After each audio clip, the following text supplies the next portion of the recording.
What a good-looking crowd. First of all, I want to thank the Rotary Club of Fairfield, but in particular, President Tara Dacus. The work you've done to bring all of us here is absolutely incredible. There's a Chinese proverb, and I'll paraphrase it, that goes, "Behind every able person, there are more able people." And the Rotary Club of Fairfield is certainly full of able people. I'd like to also thank all the visiting dignitaries and special guests. Thank you for your support and compassion for these young people who are our future. I also want to thank the parents and the friends and the family of the outstanding students we recognize this evening. Without you, they simply wouldn't be here. But lastly, and most importantly, I want to thank the students. You are the ones who make the decisions. In fact, my dad said, most of the things that happen to you happen because you either allow them or you cause them. Now, he knew that things happen to good people that they had no fault in, but most of the decisions, like to take a shower or not, to go to class or not, to pass gas loudly or do a silencer, you make those decisions every single day. So we're here to honor you and your decisions in reference to the Rotary four-way test. And again, the test, as President Dacus said, is simple. Of the things I think, say, or do, is it the truth? 1. 2, is it fair to all concerned? 3, will it build good and better relationships? And 4, is it beneficial to all concerned? So for the next 3 hours, just making sure you're with me. For the next few moments, I'm going to share information with you. So that's our background. Now, I'm here to contend that doing good things is actually a selfish act. Let me say that again. Doing good to feel good is a selfish act. You may know, and I'm speaking adults mostly to our future here, so I'll face them mostly, but I'm talking to you too. You may know that in your body there are chemicals like dopamine and endorphins that actually can be released if they're triggered by you, and they will make you feel good. Remember when you were a little kid and you ran around and you jumped and you played and you fantasized and you ran and you ran and you ran and you sort of always felt good? Well, without knowing it, you were releasing these feel-good chemicals into your body, and that's why you felt so good as a kid. Well, we can all still do that today. One of the ways you can do it is, of course, run and jump and fantasize. So if we all got up, started running around playing cops and robbers, it would look funny, but after we're done, we'd feel pretty good. Another way to release these good feelings, though, is through mental and emotional activities, like doing something good, being nice, being in love, feeling compassion. The fact is simple. If you do good, you will feel good. And that feeling good is a result of you releasing feel-good chemicals into your system. For example, you ever walk down the street and someone gave you a nice, warm smile, and then you smiled back at them and they looked at you and both of you felt good? Or someone dropped a wallet and you went after them and gave them their wallet and they turned and they said thank you, and the way they expressed that warm, honest feeling made not only you feel good, but they felt good. So what we're talking about is this. If you volunteer to help disabled children, if you volunteer to tutor fellow students, if you do something to create a program that helps the homeless, if you visit hospitals and help the elderly and the sick, by doing that, you're going to trigger those feel-good drugs in your system. So if you want to selfishly focus on making yourself feel good, one of the best ways to do it is to do good for others and trigger those feel-good things in your system. Does that make sense? And that's why doing good is a selfish act. So I want you to write this down or put it in your phone or lock it in your mind. Be selfish, do good. But wait, there's more. The added benefit of you doing good is that the world needs the good things you do. So everybody wins when people do good. Show of hands, how many here have a cat or a dog as a pet? And do your pets sometimes get fleas? Oh, this is the one group in the world where their pets don't get fleas. So I don't know much about fleas, but I understand this, that fleas can jump up to 2.5 feet, right? And they're this big, but they can jump up to 2.5 feet on the ground. To me, that's amazing. But did you know if you put fleas in a jar and put a lid over that jar, the fleas will jump up against the lid. And they'll jump up against the lid trying to get out. And after a period of time, they will stop jumping up against the lid. And in fact, if you take the lid off the jar, the fleas will stop jumping. They'll stop trying to get out. In fact, the fleas will die in the jar. Why? Because they have been conditioned to think that there is a limit to what they can do.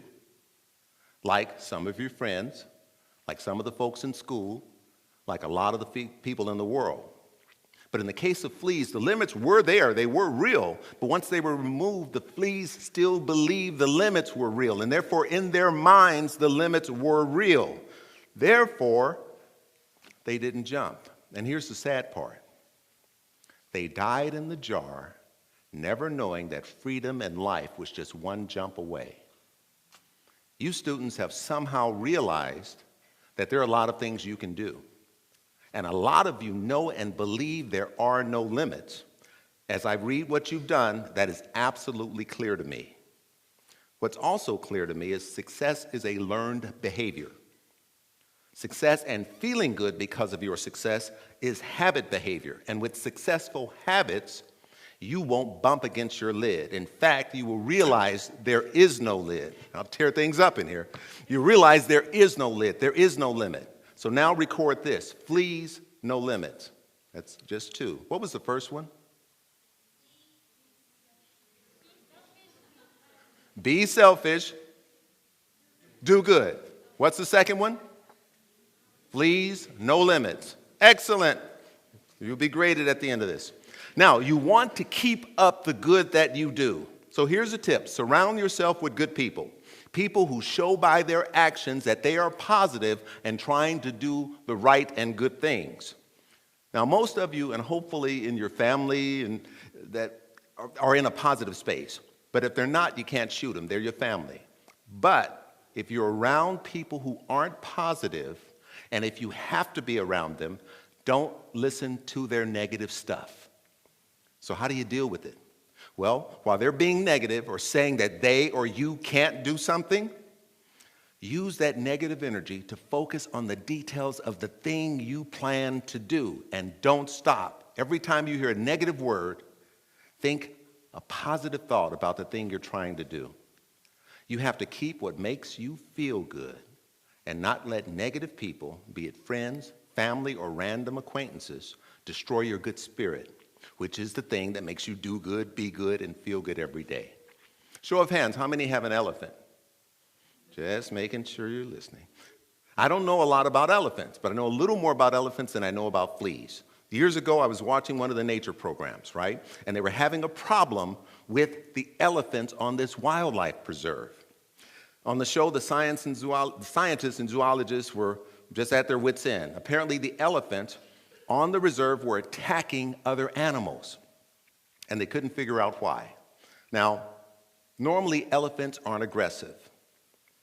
Normally. I mean, they can be aggressive if you threaten them, or you threaten the young, or you threaten their food supply, or it's mating season, but in general, most animals aren't aggressive. And none of those things were the case, and they couldn't figure what was going on. They were baffled. What was causing the aggressive behavior, not of one or two, but groups of elephants were attacking other animals. So one of the scientists said, where did the elephants come from? How did they end up on this wildlife preserve? And after a little investigation, they realized that this group of elephants came from another wildlife preserve as a group. And the group was all young male elephants. In other words, they brought only teenagers, right? No mature elephant, male or female, made the journey to the new wildlife preserve. So when these teenagers arrived in the new neighborhood, right, they didn't have an older elephant or an established elephant who knew the ways of elephants, who knew that, hey, we're elephants, we don't just beat up everybody. Or they didn't have an elephant who said, yeah, we're the biggest and the baddest, but we're elephants and we handle ourselves better. So these teenagers had no one to give them the guidelines and no mature elephant to imitate and learn correctly from. They had no one to teach them how to act. So when one teenage elephant acted up, the others figured it was okay because no one told them to stop. And who could tell them to stop? They're the biggest and the baddest in their neighborhood. So after figuring this out, the scientists said, here's what happened. The teenage elephants, as a result of peer pressure and their environment, turned into juvenile delinquents. Isn't that something? So what was the cure? How did they solve it?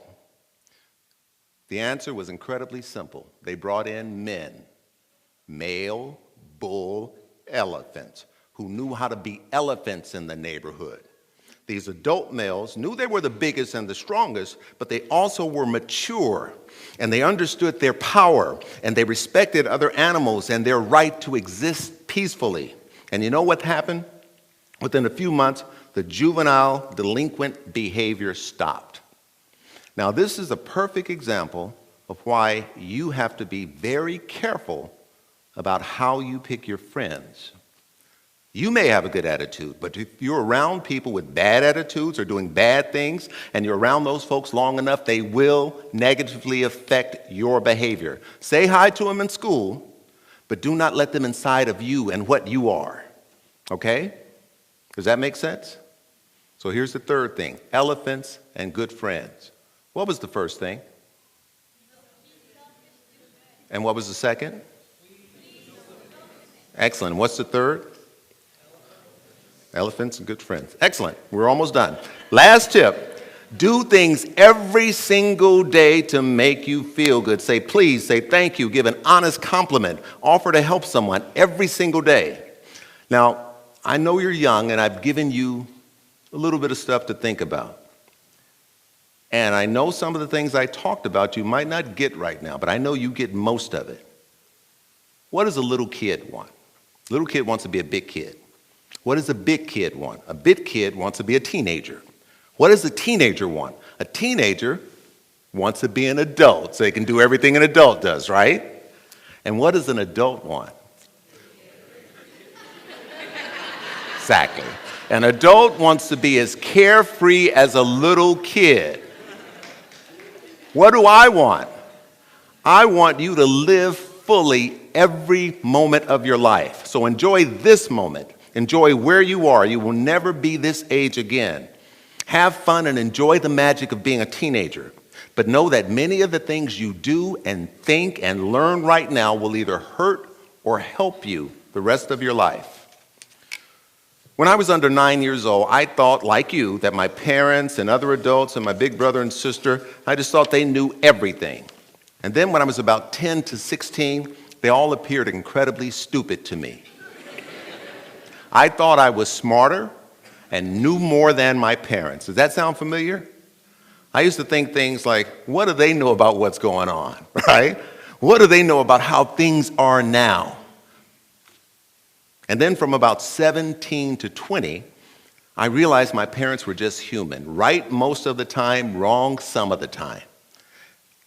But most importantly, I realized that they tried to do their best, and they did everything they could for me because they loved me. And then when I became an adult and a parent myself, I began to realize how much they loved me, and I began to understand, respect, and honor them for their sacrifice for me. I guarantee you, if you are lucky enough to have common sense and people who love you, you will realize the same things. You may be younger or older when each stage of understanding happens, but it will happen. And you know what that's called? It's called growing up. So here are the three things I want you to remember. Say them with me. What's the first one? What's the second? And what's the third? Excellent. My goal in these few minutes was to let you know that you can do good, be good, have fun, and live better every day. Now, I'd like every student who's about to receive an award to stand, please. And I would like the rest of us to just look at them. Then I want the rest of us to put our hands over our hearts and extend it to these students and say to them, I will help you be what you want to be. Keep your hands extended and keep looking at them.